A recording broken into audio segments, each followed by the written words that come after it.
Gênesis 4, a partir do versículo 10 até o versículo 17.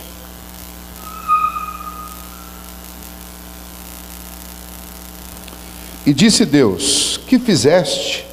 A voz do sangue de teu irmão clama da terra a mim.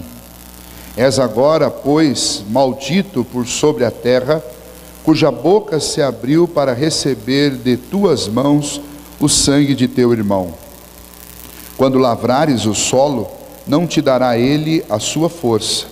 Serás fugitivo e errante pela terra. Então disse Caim ao Senhor: é tamanho o meu castigo que já não posso suportá-lo. Eis que hoje me lanças da face da terra, e da tua presença hei de esconder-me. Serei fugitivo e errante pela terra. Quem comigo se encontrar me matará. O Senhor, porém, lhe disse: assim qualquer que matar a Caim será vingado 7 vezes. E pôs o Senhor um sinal em Caim, para que o não ferisse de morte quem quer que o encontrasse. Retirou-se Caim da presença do Senhor e habitou na terra de Nod, ao oriente do Éden. E coabitou Caim com sua mulher, ela concebeu e deu à luz a Enoque. Caim edificou uma cidade e lhe chamou Enoque, e o nome do seu filho. Vamos mais uma vez orar. Senhor, nos ajude a compreender a Tua palavra e nos ajude a aprender, ó Deus, com os exemplos bíblicos, as lições que são tão importantes e fundamentais para a nossa vida.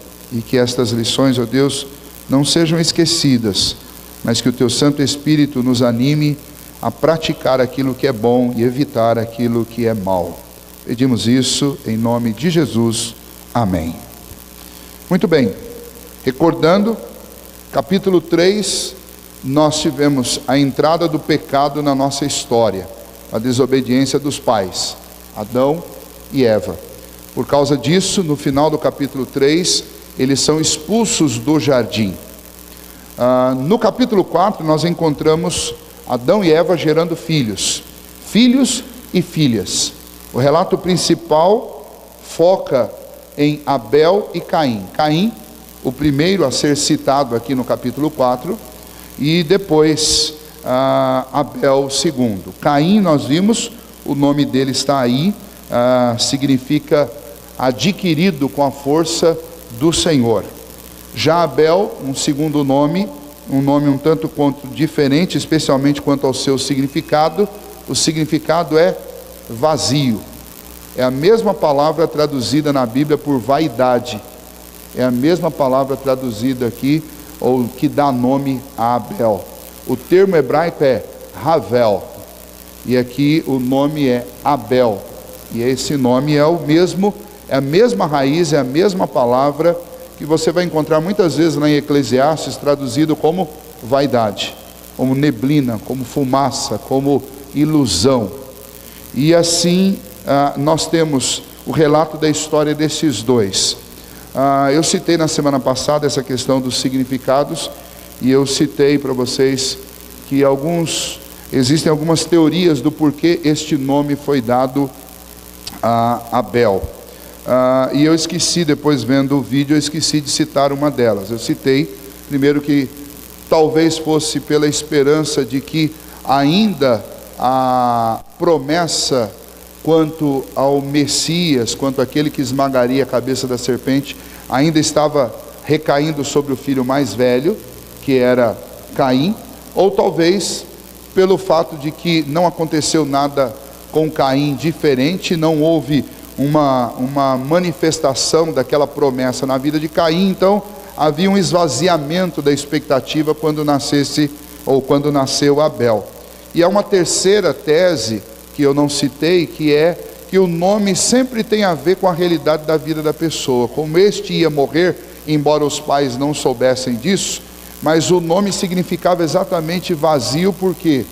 Porque esse não deixaria descendência, porque esse não deixaria nenhum tipo de continuidade da sua existência. E aí você diz assim, mas como é que os pais iam saber disso? É interessante, nós não sabemos como, mas a Bíblia traz muitos personagens que, apesar do pai não saber nada sobre o futuro, dá um nome e o significado descreve exatamente a história desta pessoa. Nós temos exemplos na Bíblia que você diz, esse daí está fácil. No caso de José, por exemplo, de Jacó, por exemplo, ele nasce segurando o calcanhar do seu irmão mais velho, dos gêmeos. Então Esaú nasce primeiro e logo atrás vem Jacó segurando o seu calcanhar, e aí fica a ideia de que ele já tentou trapacear ou tentou tomar o lugar do irmão lá no ventre ou no momento do nascimento. Por causa disso, os pais vão lá e dão o nome a ele de Jacó, que significa enganador, né? Embora não é um nome convencional, nós ocidentais não faríamos isso de jeito nenhum. Aliás, a gente diz que não faria de jeito nenhum, mas se você pega essas listas de nomes estranhos que tem por aí nos cartórios, você vai ver que tem gente colocando coisa pior, né? Como?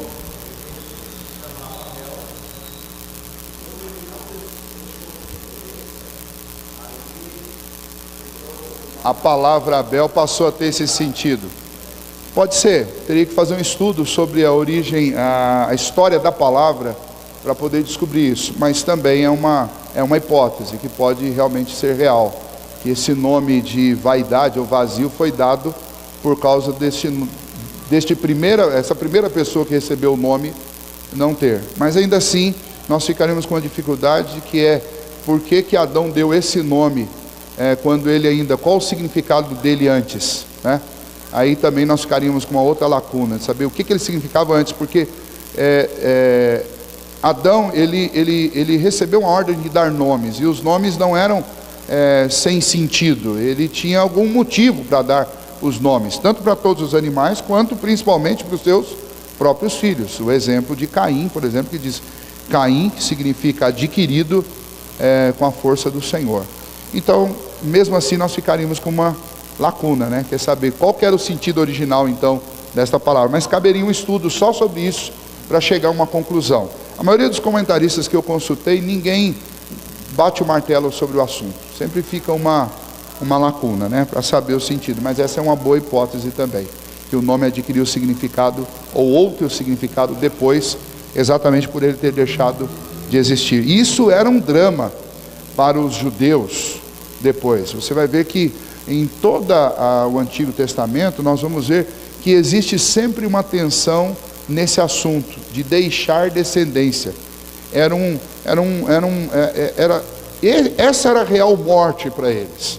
Era você morrer sem deixar filhos, sem deixar descendência. Tanto que Jefté, quando faz aquele voto de quando ele voltar da batalha, que ele encontrar primeiro ele vai matar, e ele encontra a própria filha, a maioria dos comentaristas concorda que ele não matou a filha. O que ele fez com ela? Ele não deixou ela se casar, porque para eles, para os hebreus, isso é a pior morte que existe, é você não suscitar descendente. Então, que diferença faria tirar a vida dela e matá-la imediatamente, ou deixá-la sem casar? Seria a mesma coisa. Na mentalidade do judeu, viver sem gerar filhos é a mesma coisa que morrer, né? Então, a maioria concorda exatamente que aquela coisa que é citado lá no texto, que as virgens saem até hoje para prantear no deserto, fazendo alusão do pranto da filha de Jefté, que não deixou descendência. A ideia é que ela, na realidade, ela não coabitou com ninguém e não deixou descendência. Então você tem esse drama em todo o Antigo Testamento.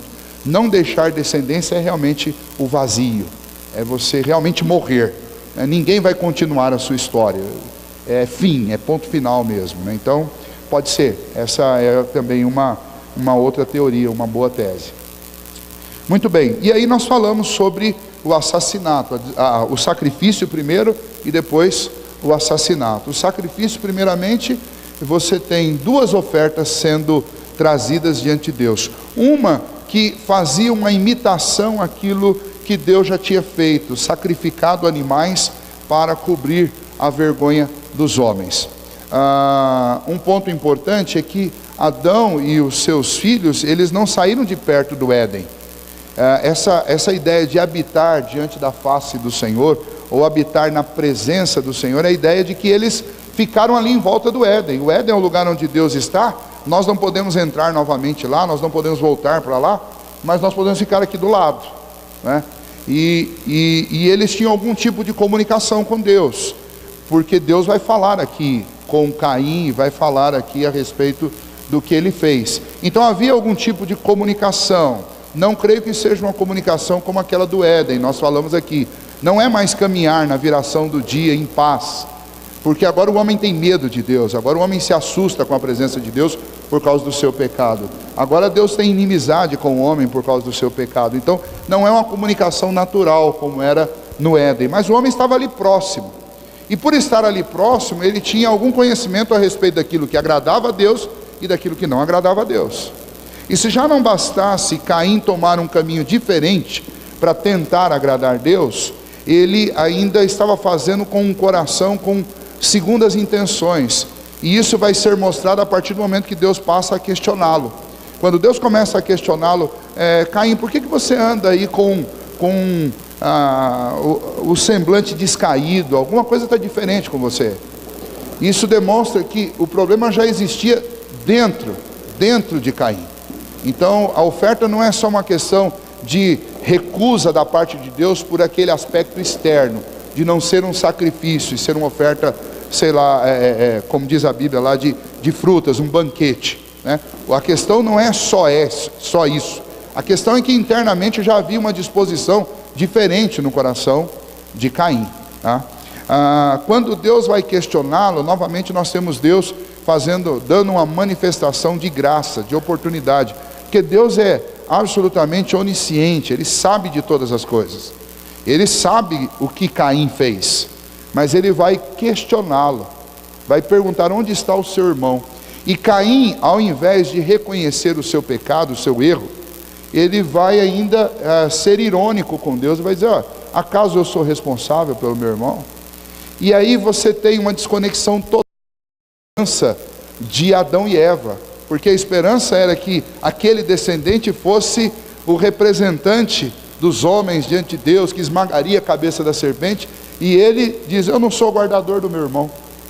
Quer dizer, claramente Moisés está mostrando que houve uma frustração ali, porque esse Caim nunca assumiu esse papel de mediador, de representante, nem sequer do próprio irmão. Aliás, ele não era mesmo. Se tem uma coisa que ele falou que é verdade, é isso, acaso sou eu guardador do meu irmão? Não é mesmo, porque ele tirou a vida do próprio irmão. E nesse processo então Deus vai castigá-lo por causa disso. Deus vai não só denunciar o erro dele, dizendo que a terra clama contra ele, porque esta terra que foi amaldiçoada no capítulo 3, agora recebia o sangue de um inocente que foi derramado sobre ela por causa deste homicídio que aconteceu. Então a partir do versículo 10 que nós lemos, Deus faz esse questionamento para Caim, fala, o que você fez? Não é que Deus não soubesse, mas a ideia é, você tem noção do que você fez? Você percebe o que você fez? E é interessante porque a grande dificuldade do homem sempre é perceber o que ele faz. Quando o Senhor Jesus, se despedindo já dos seus apóstolos, disse que era necessário enviar o Espírito dele, enviar o Consolador, ele disse que o Consolador vinha com uma missão. Qual era a missão do Espírito de Deus? Convencer o homem do pecado, da justiça e do juízo. Por quê? Porque não há reconhecimento de pecado sem uma interferência direta de Deus. Não há, e nós temos um exemplo disso desde este primeiro aqui. Aquele primeiro casal dentro do Éden, eles ainda admitiram que algo de errado aconteceu, embora tentaram jogar a culpa um no outro, mas admitiram. Fora do Éden, nesse mundo que o autor de Eclesiastes chama desse mundo em ruínas, nesse mundo que é pura vaidade, nesse mundo em ruínas não tem reconhecimento de pecado. Não tem. Quando uma pessoa reconhece um erro, normalmente ela reconhece com segundas intenções. E normalmente não reconhece inteiro, reconhece em parte. A maioria de nós, mesmo nós convertidos, diante uns dos outros, e às vezes até diante de Deus, a gente tenta reconhecer e não reconhecer, fazer aquela meia culpa. Não, isso fui eu mesmo, mas tem o restante que foi o fulano, ou foi por causa disso, mas olha a situação que eu estou passando. Não tem. E olha que nós estamos habitados pelo Espírito Santo de Deus. E o Espírito Santo até vai lá e toca na sua mente, lá na sua consciência, e diz: você fez coisa errada. Mas daí até você abrir os lábios e confessar isso, é muito difícil. Imagine o homem sem Deus, ele não confessa. E Caim aqui, você não tem uma figura que recebe uma transformação. Você não tem, nesse relato a respeito de Caim, nenhum indício de que houve arrependimento. Porque quando nós olhamos a sequência desse texto, há algo interessante. Deus faz essa dura repreensão, dizendo que a terra clama contra ele por causa do sangue do irmão. E aí o Senhor fala no versículo 11 que ele agora é maldito sobre toda a terra. Maldito, essa é a condenação. Você é maldito sobre toda a terra, cuja a boca se abriu para receber das tuas mãos o sangue do teu irmão. E aí o castigo desse julgamento divino, ele se manifesta sobre vários pontos. O versículo 12 diz que ele não vai mais poder lavrar a terra. Por quê? Porque a terra não terá força para produzir o que ele colocar lá. Impressionante isso, né? Olha o que o versículo diz: quando lavrares o solo, não te dará ele a sua força. Ou seja, você não vai mais sobreviver plantando. E aí alguns comentaristas dizem que é aqui que surgiu o comércio, porque ele não tem a menor chance de plantar, de produzir, de viver do fruto da terra, porque a terra não dá fruto para ele mais, não produz para ele. Então só lhe resta fazer uma coisa: ele tem que ser o primeiro comerciante da terra. Ele vai ter que comprar de um e vender para outro, e tentar ter lucro com isso, porque plantar ele não pode mais. E é isso, obviamente, vai forçá-lo a se tornar um andarilho. Mas uma vez que ele está condenado por Deus, é o primeiro homicida, ele também, obviamente, vai se tornar alguém conhecido. E por ser conhecido, ele vai correr risco de vida. E então ele vai falar para Deus, fala assim: bom, então agora eu vou ser isso mesmo, eu vou ser alguém condenado. O vento é bom, mas ele atrapalha a gente em algumas coisas. Ele vai falar: ó Senhor, versículo 15, assim qualquer, não, perdão, versículo 14, eis que hoje me lanças da face da terra, e da tua presença hei de esconder-me, serei fugitivo e errante pela terra, quem comigo se encontrar, me matará. Então, algumas citações importantes aqui. Primeiro, quando ele diz que hoje o Senhor me lança da face da terra. Onde era a face da terra? A face da terra era o entorno do jardim, o entorno de onde eles foram expulsos. Ali é considerado a face da terra. Ali é o coração, o centro da terra. É dali que eles saíram, daquele lugar. Eles estavam vivendo no entorno, e agora daquele lugar, que era um lugar privilegiado, ele estava sendo expulso, sem condição de produzir em lugar algum. Ele diz: eu vou ser errante.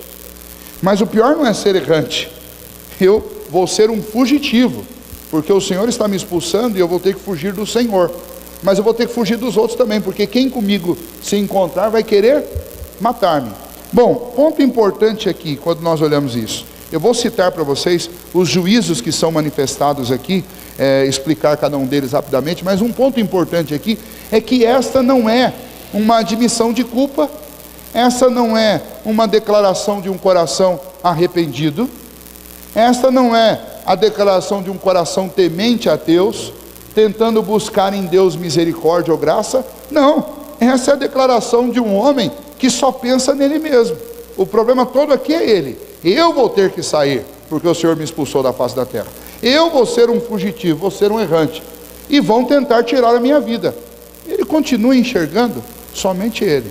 Então, se alguém perguntar: pastor, depois da repreensão de Deus, houve arrependimento, houve salvação para Caim? Não. Então a primeira coisa, lá na frente tem uma pergunta que todo mundo faz: o que é esse sinal que Deus colocou em Caim? É uma marca da graça de Deus? Sim, mas não é graça salvadora, não é graça salvífica. É o máximo que eu posso chamar aqui de algo que dentro da teologia nós chamamos de graça comum. Não tem a ver com salvação, mas tem a ver com uma condição de sobrevida aqui nessa terra, mas não tem nada a ver com eternidade. Tá? É como Deus derramar chuva sobre bons e maus, colocar o sol sobre bons e maus. É como Deus dar uma noite para descanso de bons e de maus. E quando eu falo bons, eu não estou falando de gente boa na essência, eu estou falando de gente que foi convertida. Tá? Colocar um sinal para que ele não morresse ou ele não fosse assassinado, porque até aqui não tinha sido estabelecida a lei a respeito da pena de morte. Então não havia lei ainda estabelecida a respeito do crime. Então o assassinato dele seria meramente vingança. Então, para a proteção de outros, para que não cometesse o mesmo pecado que ele cometeu, um sinal tinha que ser colocado para que as pessoas não fizessem a mesma coisa. Mas a preocupação de Caim, quando ele faz essa reclamação, não é a preocupação de um coração arrependido. O ponto dele aqui não é reconhecer o seu erro, o ponto dele aqui não é temor a Deus, o ponto dele aqui é salvar a própria pele e temor dos homens, porque ele não estava com medo de Deus, ele estava com medo de outros que poderiam tirar a sua própria vida. Ele poderia muito bem ter dito: Senhor, eu não tenho medo de nada, eu posso morrer nas mãos dos outros, porque eu tirei a vida do meu próprio filho, do meu próprio irmão. Agora, eu temo realmente o Senhor, porque é o Senhor que dá a vida, é o Senhor que tira a vida. Isso mudaria tudo. Isso seria a declaração de alguém que está realmente temendo a Deus. Mas não é essa a fala dele.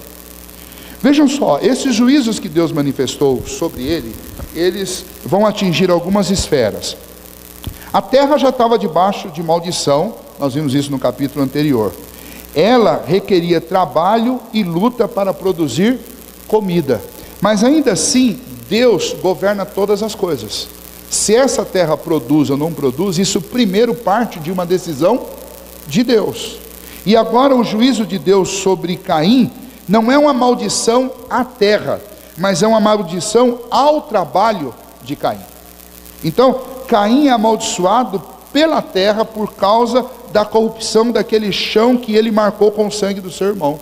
O resultado disso é que o seu trabalho agora não seria mais uma luta para lavrar a terra, porque a terra para ele não produziria nada, não cultivaria, ele não poderia cultivar porque a terra não forneceria os frutos para ele. A luta dele agora, o trabalho dele era ganhar o pão de cada dia de alguma outra maneira que não fosse com a terra, porque a terra contra ele clamava. Ou seja, agora essa terra amaldiçoada por Deus por causa do pecado de Adão e Eva, essa terra agora, ela também clama contra Caim. Óbvio que isso tudo é uma manifestação da condução de Deus. Caim será um andante sobre a terra, um andarilho. É isso que Deus fez com ele. Você vai se mover sobre a terra e você vai ganhar a vida de outro jeito. Considerando que ele já não podia ganhar dinheiro cultivando, trabalhando e lutando com a terra, ele agora é forçado a ganhar dinheiro de outras formas. E aí talvez ele fez isso comercializando. Esse é o castigo que Deus dá para Caim. Muito bem, Caim faz esse apelo diante do Senhor. O apelo não é nenhuma menção de arrependimento, de jeito nenhum. O apelo é tão somente uma reclamação por causa do risco que ele corria de vida e de morte, exatamente pelo que ele tinha feito. Caim se mostra com medo das pessoas e da vingança a respeito da morte de Abel, mas não com temor a Deus. Não é isso que ele demonstra. Caim não diz, mas eles viriam presumivelmente de essa perseguição viria de algum outro filho. E então, embora nós não tenhamos estas especificações, mas a terra já estava povoada com muitos filhos de Adão e de Eva. Lembra, Adão é um homem adulto, eu já citei isso aqui na semana passada. Abel era um homem adulto e Caim é um homem adulto. Lá não tem método anticoncepcional. E Deus tinha dado uma ordem para Adão e Eva: crescer e multiplicar e encher a terra. Eles não iam desobedecer isso de jeito nenhum. Eles desobedeceram uma ordem a respeito de não comer do fruto, e deu o que deu, imagine que eles vão desobedecer essa obra. Deus mandou crescer, multiplicar e encher a terra, e é isso que eles estavam fazendo. E então, Caim não era o único homem sobre a terra, e nem Abel. Estes são os nomes citados na contação de Moisés. Mas Adão tem outros filhos e outras filhas, e já havia um grupo bom de gente lá. Considerando que uma pessoa adulta aqui não é como nós, a vida adulta é aos 21 anos, a vida adulta aqui não é aos 21 anos. Para estes homens que viviam 800, 900 anos, a vida adulta não começava de jeito nenhum aos 21 anos. Nós podemos colocar a idade deles aqui bem para frente disso, né? Talvez 50, 70 anos. E aí você colocaria pelo menos mais, sem contar os gêmeos, e é possível que devia existir um grupo lá deles, mas sem contar esse grupo, você já poderia colocar mais 70 habitantes aí pelo menos, imaginando que eles teriam uma idade em torno de 70 anos, isso no mínimo.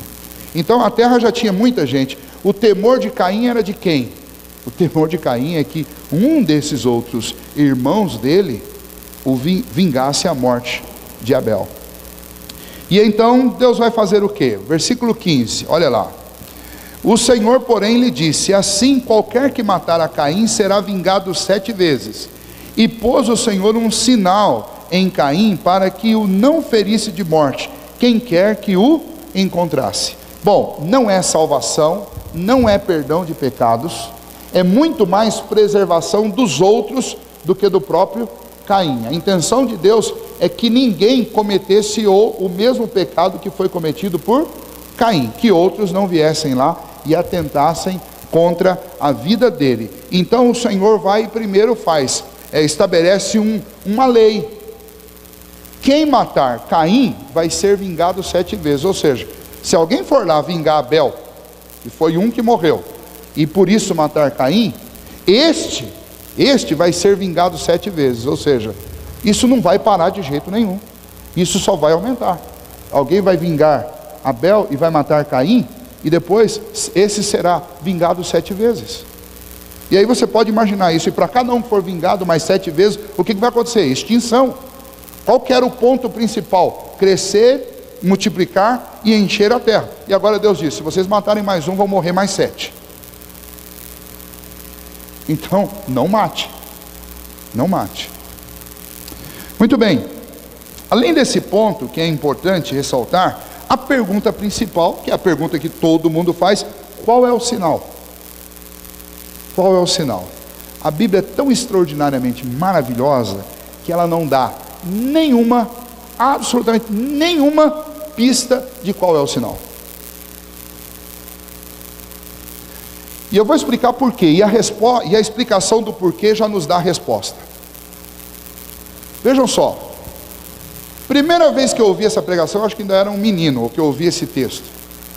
E eu lembro da professora na escola dominical, e eu não sei se fui eu, porque eu não lembro mais, faz muito tempo, ou se foi alguém que perguntou assim: professora, será que não são os negros, não é a pele negra que é o sinal do castigo? Porque esse é o primeiro pensamento que passa na cabeça de todo mundo. Bom, detalhe, por quê que este é o primeiro pensamento que passa na nossa cabeça? Vamos ver, vou dar um prêmio para quem adivinhar. Por que este é o primeiro pensamento que passa na nossa cabeça? Estão com medo de falar? Hã? Por que é o primeiro? Talvez por causa daquelas piadinhas que vocês já ouviram, que nós ouvimos, que a gente já contou desde criança, sobre quem tem uma pele mais escura que a nossa. Essas piadinhas que na realidade são uma marca de um preconceito que existe dentro de nós. Então, se é para pensar numa marca para alguém ruim, que marca que eu penso primeiro? Bom, se fosse usar a lógica, a marca seria a pele branca e não a escura. Porque lá, todo mundo lá, ó, basta você ver um palestino, a cor tá para cá, ó, tá lá pelas 19 horas, 18, 19 horas, tá por ali. Então, 15 para 7. Então, se fosse para ter uma marca distintiva, a marca seria a pele branca e não a negra. Porque a negra não ia fazer muita distinção não, tá ali, ó. Mas a gente é tão preconceituoso que quando a gente pensa numa marca, a primeira coisa que vem na cabeça da gente é pele negra. Isso não tem a ver com Bíblia, isso tem a ver com os nossos preconceitos raciais aqui do nosso continente, do Ocidente. Tá? Então por aí você já tem uma resposta. Por que Deus não deixou explicado aqui qual que é o sinal? Porque se deixasse explicado qual é o sinal, existiria já existem várias divisões raciais no mundo, existiria uma outra. Porque qualquer pessoa que se parecesse com o sinal ali, seria deixado de lado. É o albino? Não, não é. É o japonês? Não, não é. Quem que é? É o cearense? Não, não é. É o Curitiba? É o Catarina? Não, não é. Não tem nada a ver com isso. Não é o branco, não é o pardo, não é o preto. Não é o baixinho, não é o altinho, não é o magrinho, não é o gordinho. Graças a Deus nós não sabemos o que é, porque sem saber nós já extravasamos os nossos preconceitos com textos como esse daqui. Porque ainda que você não tenha coragem de perguntar, a primeira coisa que passa na nossa mente é exatamente aquilo que nós temos preconceito. Aí vai lá, pau, passa. Qual é essa marca? Não sabemos, graças a Deus. Assim como tem outras questões na Bíblia que Deus não revela, exatamente por causa da maldade do nosso coração. Não sabemos. E se alguém andar por aí falando, não, eu sei qual que é a marca, está mentindo. Porque não tem isso na Bíblia. Eu estudei o texto, vi vários comentários, perguntei para professores, a resposta é a mesma. Graças a Deus não existe qual é a marca. Talvez não seja nenhuma marca física, seja exatamente essa lei que Deus deu. Se alguém matá-lo, será vingado 7 vezes. A maioria dos comentaristas diz que a marca é isso. É esta fala. A marca é essa. Não existia uma lei sobre nenhum indivíduo em particular, exceto sobre Caim. Sobre Caim existia uma lei nova. Qual lei? Ninguém pode matá-lo, porque se matar será vingado 7 vezes. Se você quiser achar alguma marca, que a marca seja essa, a lei. É o que está aí no texto. Eu trabalho com o que está no texto. Eu não posso trabalhar com o que está fora do texto. O que está no texto é isso. Tá? Então, cuidado com isso. Talvez a principal lição desse texto para nós seja, primeiro, a dureza do coração de Caim de não reconhecer o seu erro. E um exemplo de como nós somos iguaizinhos a ele, quando nós nos interessamos tanto em saber qual é essa marca, exatamente para fazer o quê? Para caçar. É isso que a gente faz. Por que eu quero saber qual é a marca? Para caçar, para rotular, para separar, para deixar de lado. É para isso que eu quero saber qual é a marca. Não tem outro motivo para eu querer saber qual é a marca. Tá? Então, vejam só, nós temos que tomar muito cuidado. Deus já deixa uma marca nesse texto aqui para deixar claro, para deixar indiscutivelmente claro que nós não somos diferentes de Caim. Somos iguais. Vou dar um exemplo, ainda, um outro. Quando nós lemos Tiago, Tiago fala a respeito dos mandamentos, dizendo, quem deixa de cumprir um dos mandamentos, se torna culpado de todos. E aí ele vai falar, por exemplo, do ódio. Ele fala assim, quem odeia seu irmão, na realidade, é um homicida. Por quê? Bom, primeiro, porque quebrou um dos mandamentos, já se torna culpado de todos. E lá no meio tem o não matarás.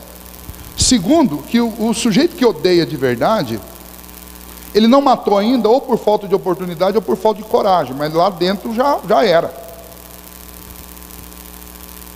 Ok? Então, quando eu pego esse texto, o que eu estou vendo é Deus fazendo algo preventivo. Porque as pessoas iam sentir ódio, e iam procurar, iam caçar, e iam matar. Ódio. E ainda não havia uma lei estabelecida, não matarás. Ou mate aquele que matou. Não tinha essa lei. E então o que esse povo precisava ser prevenido? Para que eles não criassem o hábito de matar e de se vingar. Mas o texto, ele por suas prevenções, as prevenções de Deus que estão presentes aqui, deixa muito claro, nós somos iguais a Caim. Ou Deus nos resguarda, ou nós vamos fazer o mesmo que ele. E a prova disso é que no decorrer da história, o que vai acontecer sucessivamente é matança, matança, matança, matança, matança. Por motivos fúteis, por motivos grandes, por motivos pequenos, mas matança. A nossa história é feita disso, é matança. Quando você liga a televisão, a principal notícia, a notícia principal do Jornal das 8, do Jornal do Meio-Dia, do Bom Dia, a principal notícia é matança, ou corrupção, ou matança, é morte. E aí nós então temos Deus atendendo este apelo de Caim. Outra questão que as pessoas... Isso não foi uma manifestação de perdão, de misericórdia, de graça? De misericórdia, provavelmente, mas não é uma misericórdia no que tange a salvação, não é graça salvadora, é graça comum. Você não vê em lugar nenhum Deus perdoando, muito pelo contrário, encerra-se a punição em Deus dizendo: você é maldito sobre a terra. E o que Deus faz é pôr um sinal, mas não é um sinal de redenção, é um sinal para mostrar quem é o maldito. Então, há algum texto que afirma qualquer tipo de redenção, salvação, transformação para Caim? Não, nós não temos tal texto. Então, o que a gente conclui é que realmente a vida dele encerra dentro dessa condenação.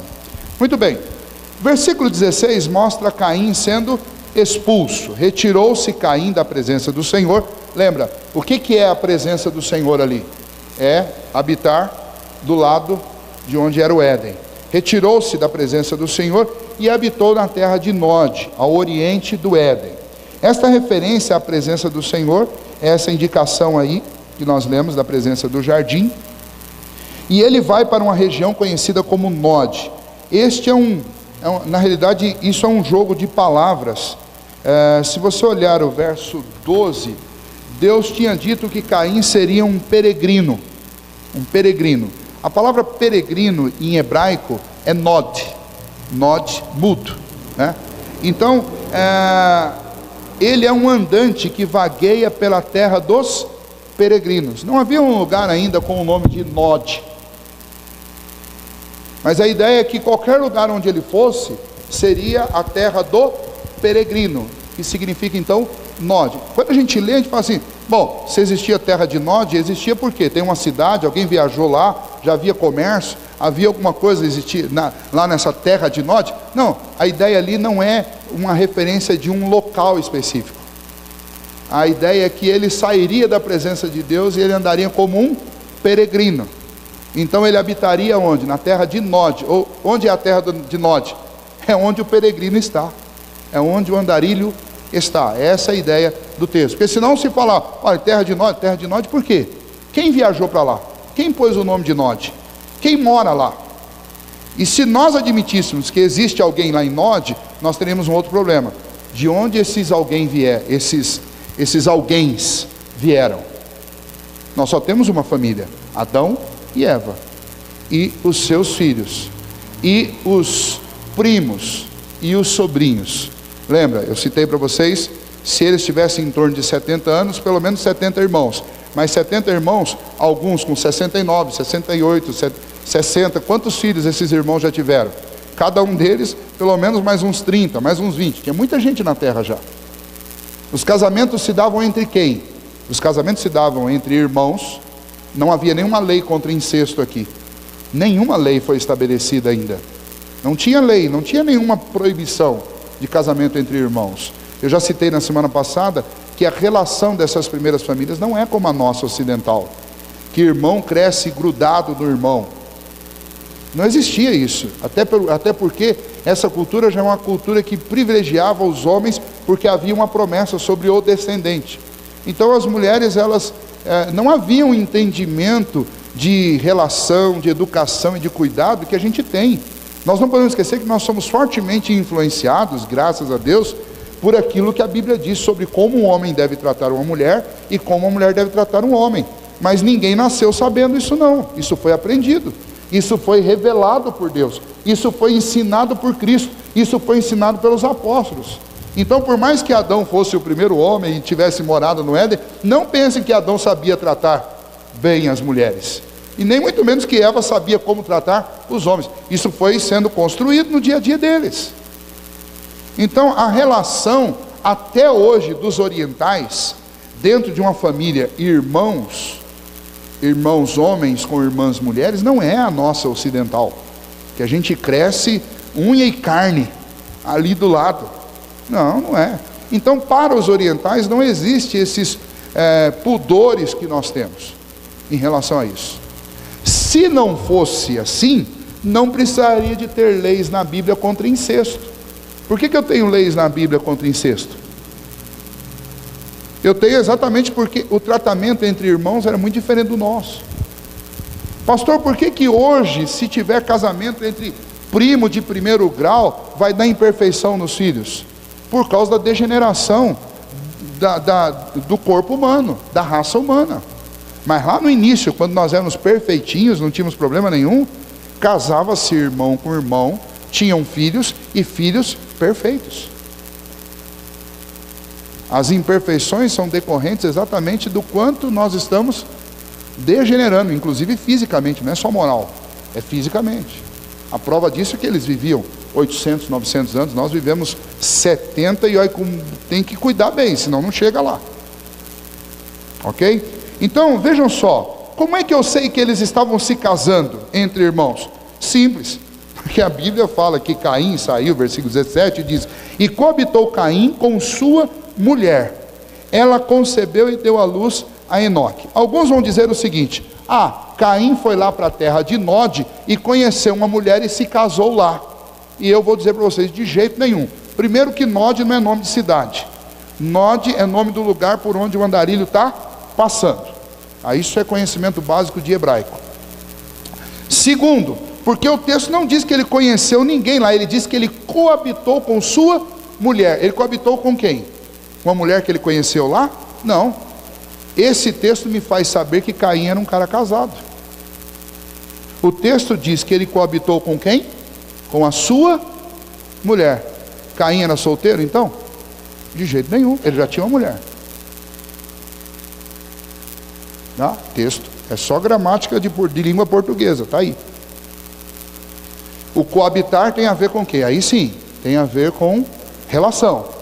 E aí eles lá nessa, distante ali da face da terra, distante da presença de Deus que é em volta do Éden, lá longe ele coabita com a sua mulher e ele vai gerar filhos. E aí sim ele vai fundar uma cidade. O mesmo nome que ele dá para o filho, ele também dá para a cidade, que é Enoque.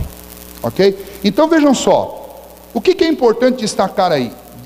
Esse assunto que gera muita curiosidade, e vez por outra, nós temos alguém perguntando sobre isso. Pastor, como é que era casamento lá no início? Se casavam irmãos com irmãos? Sim. O casamento de Caim deve ser claramente entendido como um casamento entre irmãos. É isso que aconteceu lá. Ou talvez, no máximo, com uma prima, com uma sobrinha. São os dois graus de parentescos possíveis aqui: irmã ou sobrinha. Uma das dois casos. Plausível? Absolutamente plausível. Um dos irmãos dele podia ter tido filhas e já estariam numa idade, com uma diferença de alguns anos de Caim, mas estaria numa idade que poderia se casar com ele tranquilamente.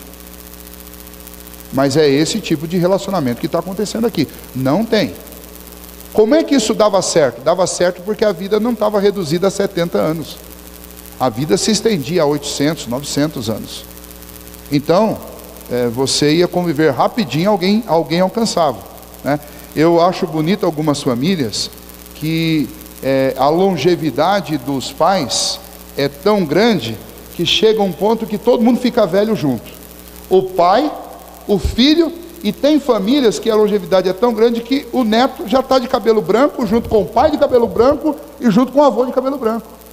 Eu vi uma foto esses dias no Facebook, muito bonita, que eu achei muito legal. Estava lá o avô, o pai e o filho, tudo de cabelo branco. Os três sentados do lado conversando. Então, isso pensando numa vida que nós temos aqui, que nós vivemos 80 e quem chega bem lá nos 80, põe a mão para cima, 80, 90 anos e tal. Pensando nisso, já dá para encontrar 3 gerações na vida adulta. na vida de idoso. Você imagine vivendo 800 anos. Então filho era companheiro de trabalho. É só esperar um pouquinho, já estava pronto para ir trabalhar junto com você, né? Então, ter casamentos assim, era muito fácil dentro dessa cultura aqui, diferente da nossa. Outra pergunta que alguém faz: não, pastor, mas esse negócio, olha, falar que o pessoal vivia 800, 900 anos, isso daí não combina, não bate, o negócio tem coisa errada aí. Tem coisa errada? Basta você contar a quantidade de gerações que existem aí, você vai descobrir que não tem coisa errada. Porque para ter esse tanto de gerações aqui em tão pouco tempo, não dava para viver só 80 anos não, tinha que viver uns 300, 400 anos no mínimo de vida útil, gerando filhos. Gerava filhos só até os 80, que 80 nada. Então, Sara, uma mulher estéril, Deus vai proporcionar que ela tenha filho com 100 anos. Já imaginou? Já imaginou, dona Dirce, com 100 anos começar a criar filho? Já está bem experiente, né? Aí já dá para cuidar. Muito bem. Mas então, a vida lá é muito diferente da nossa. Não dá para a gente interpretar Gênesis, esses 11 primeiros capítulos de Gênesis, jogando o nosso contexto lá para tentar interpretar. Não. Dentro dos conceitos dos ambientes acadêmicos, esse tipo de pergunta é considerado como uma pergunta quase que irrelevante, porque quando você faz esse tipo de pergunta, automaticamente você está jogando o contexto de hoje lá para dentro, né? E o contexto deles não era o nosso, é completamente diferente, tá? Vamos lá.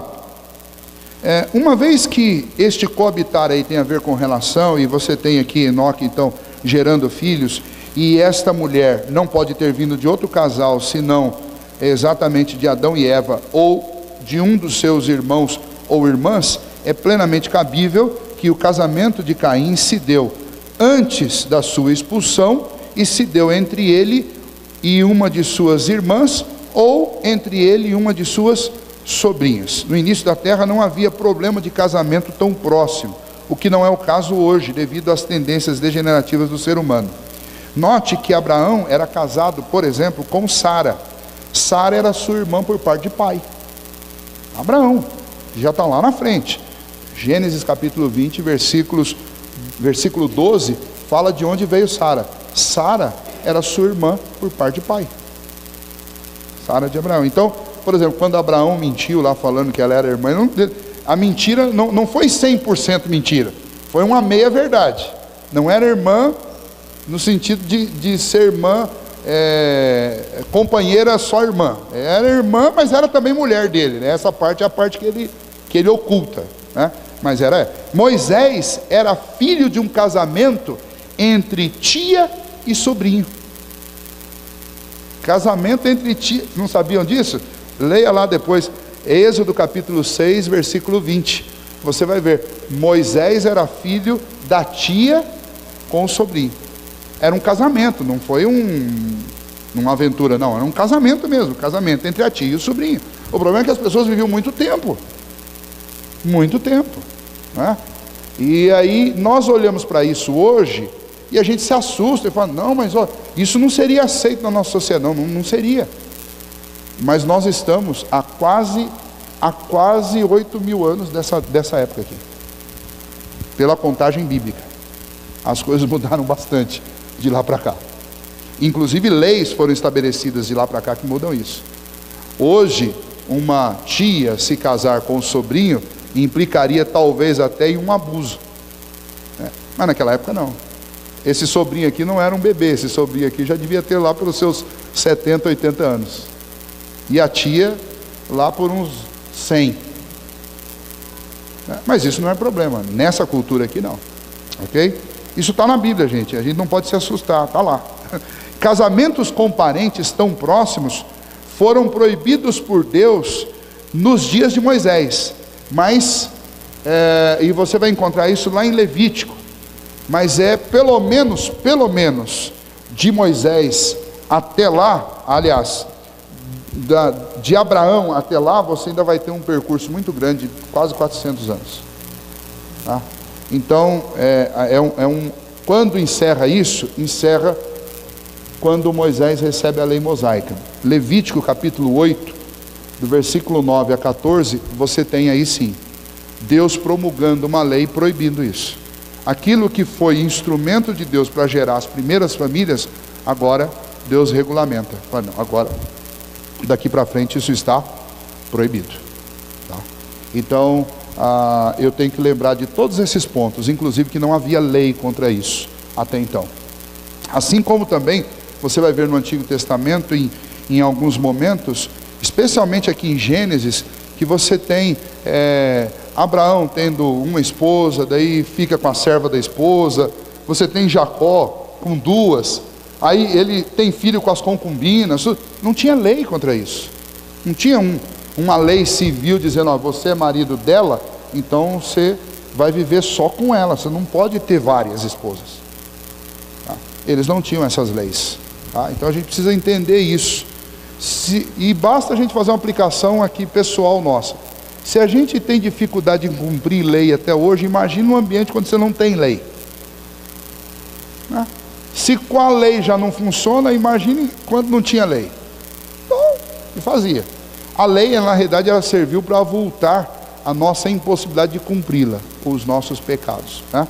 Mas só para então esclarecer esse ponto, aquilo que parece tão absurdo para nós, não é absurdo aí em Gênesis inteiro. Não é. Primeiro porque não havia lei. Segundo, porque foi um mecanismo que Deus usou para criar essa primeira população mundial gigante. Né? Segundo, que por causa da longevidade dessas primeiras gerações, não havia esse tipo de dificuldade que nós teríamos hoje para que isso aqui acontecesse. Quarto, se eu considerar a maneira como essas famílias se relacionavam, aí sim eu vou entender que isso é absolutamente plausível. Por quê? Porque não havia esse relacionamento de proximidade, de carinho, de intimidade que a gente tem hoje. Tá? Então, essas culturas aqui, inclusive essas culturas orientais, até hoje, pai não vê a filha nua de jeito nenhum. Na nossa cultura, nessas casas onde você tem uma família bem apegada, pessoal, viu? Entrou, fechou a porta da rua, acabou. Principalmente em lugares mais quentes, ninguém tem nenhum tipo de preocupação com essas coisas. Né? Mas se você vai, aliás, não precisa nem ir para países orientais, aqui mesmo no Brasil, existem algumas famílias que por causa de religião, ou talvez por causa de tradição, de cultura, isso é inadmissível, é impensável esse tipo de coisa. Né?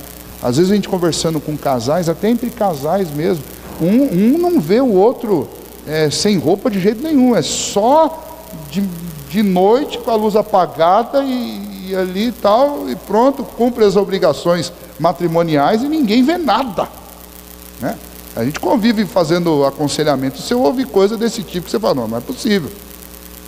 Né? Então, a gente não precisa ir lá para o Oriente para isso.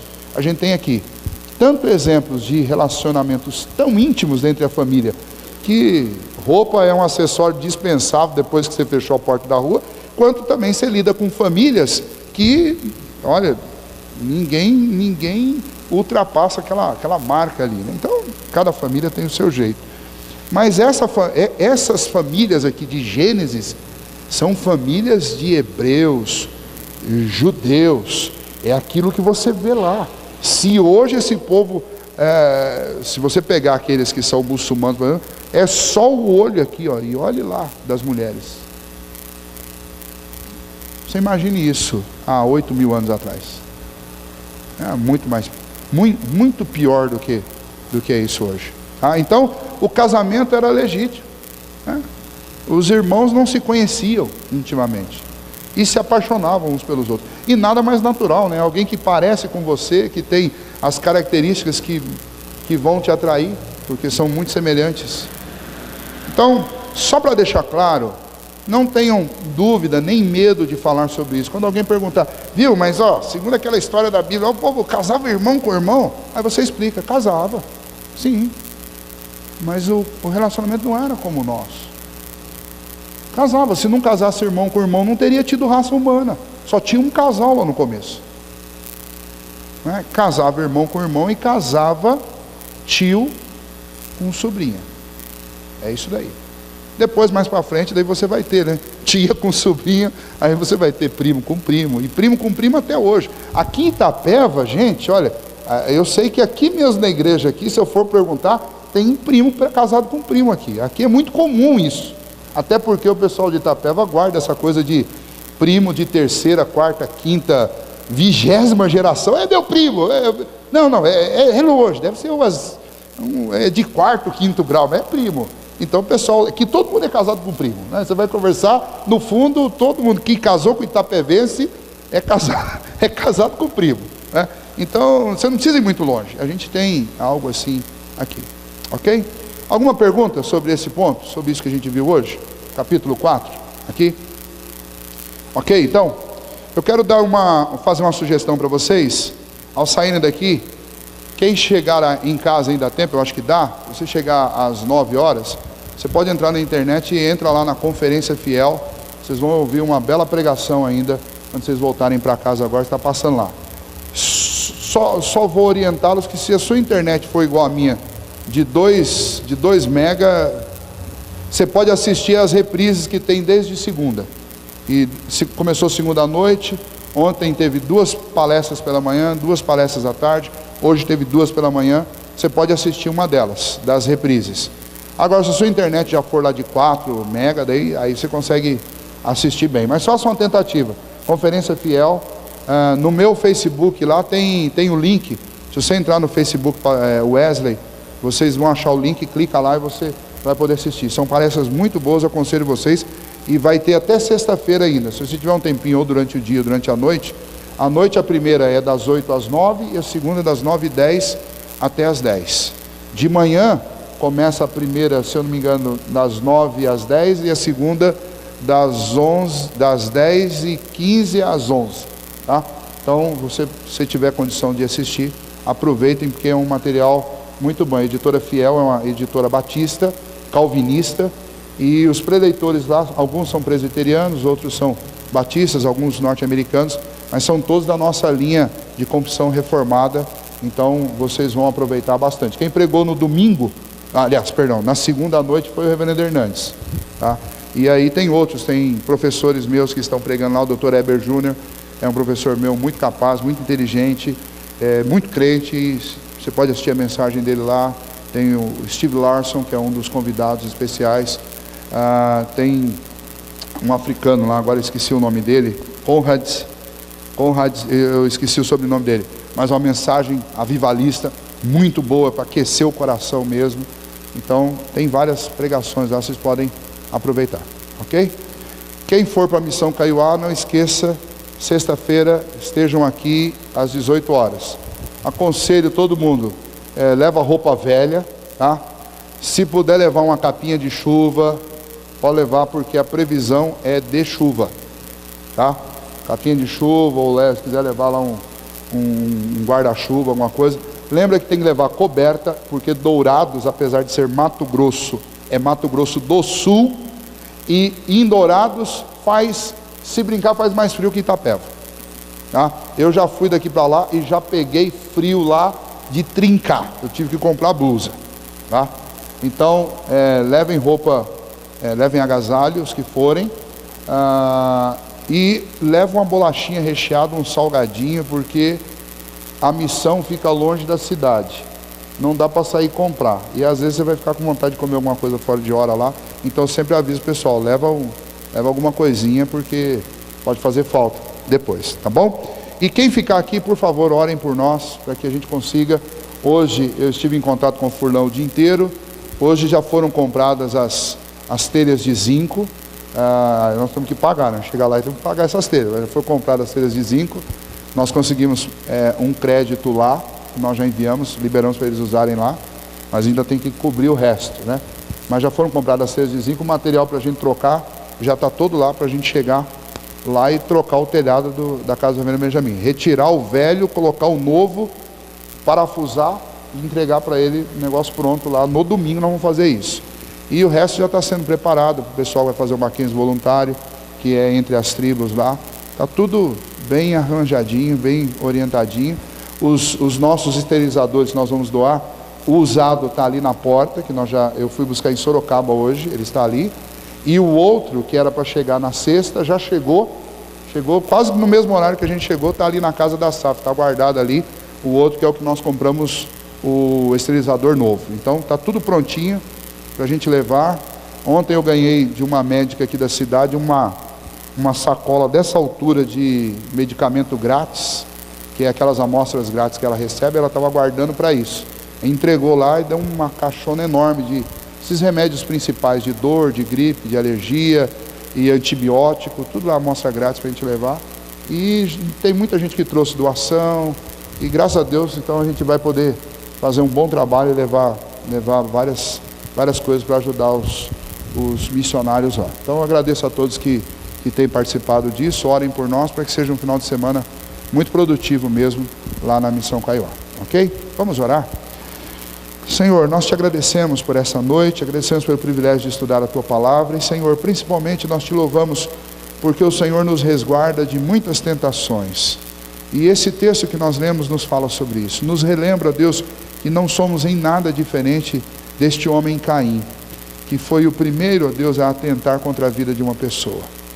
E nós, ó Deus, suplicamos ao Senhor que o Senhor tenha misericórdia de nós e nos livre de cair nestas mesmas ciladas. Seja um atentado de morte física como ele cometeu, seja aquele, ó Deus, de morte que nós atentamos quando odiamos uns aos outros. Porque, ó Deus, a diferença entre odiar alguém e realmente atentar contra a vida dela, como a Tua Palavra realmente mostra, é só uma questão de oportunidade ou de coragem. Porque realmente quando odiamos, ó Deus, nós estamos também matando. E então, ó Deus, nós vivemos num mundo tão cheio de preconceitos, de divisões, de facções, de partidarismos, ó Deus, e essa própria questão da marca é uma questão, ó Deus, que nos gera tanta curiosidade, porque o nosso coração é mau, é ruim, e nós ficamos tentando achar motivos para rotular as pessoas. E, ó Deus, nós queremos diante do Senhor pedir perdão por isso, e pedir que o Senhor nos ajude, ó Deus, a viver de uma maneira diferente, que realmente sejamos, ó Deus, proclamadores, anunciadores, mas acima de tudo, gente que vivencia um amor verdadeiro, esse amor aprendido com o Senhor. Que nós, ó Deus, sejamos, ó Deus, achegados uns aos outros de coração. Que nós, ó Deus, não nos levantemos para atentar contra a vida de ninguém, seja por palavra, seja por ação, ó Deus, mas que as nossas intenções sejam sempre de ajudar, de apoiar, de amar, de perdoar, ó Deus, de caminhar a segunda milha, fazer aquilo que o Teu Filho nos ensinou a fazer. Portanto, ó Deus, tira do nosso coração todo rancor, toda amargura, todo ódio, ó Deus, todo preconceito contra as pessoas, ainda que a gente não concorde com os erros, ó Deus, e não devemos mesmo, mas que a gente saiba, ó Deus, enxergar o indivíduo que está por trás dos erros, e amá-los, ó Deus, e tentar cuidar deles, e tentar mostrar a verdade para eles, mesmo, ó Deus, que seja difícil, mas que a gente cumpra o nosso papel como igreja do Senhor, porque a Tua Palavra nos ensina, ó Deus, que este é o assunto principal da igreja, que é, ó Deus, amar o Senhor sobre todas as coisas e ao próximo como Jesus nos amou. Que assim, ó Deus, nós tenhamos toda a disposição para tomar o caminho contrário de Caim, o caminho, ó Deus, de buscar ao Senhor de todo o coração e tentar agradar ao Senhor com aquilo que o Senhor quer e não aquilo que nós queremos. E no que tange aos nossos companheiros, irmãos, e ao nosso próximo, que a gente trate, ó Deus, com o mesmo amor que o Teu Filho Jesus nos tratou. Que, ó Deus, nós nos lembremos disso, que todas as vezes que nós lembrarmos da história de Caim, o Senhor nos faça lembrar que somos iguaizinhos a ele, e que se nós não nos achegarmos e não descansarmos e dependermos do Senhor constantemente, nós vamos fazer a mesma coisa que ele fez, mais cedo ou mais tarde.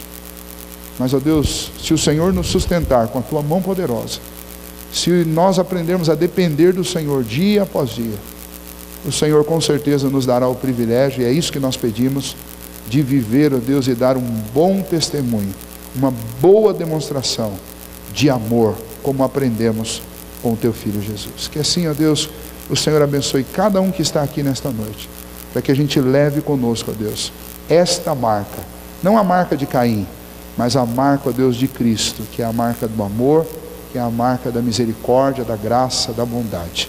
É isso que nós pedimos ao Senhor nesta noite, em nome de Jesus. Amém.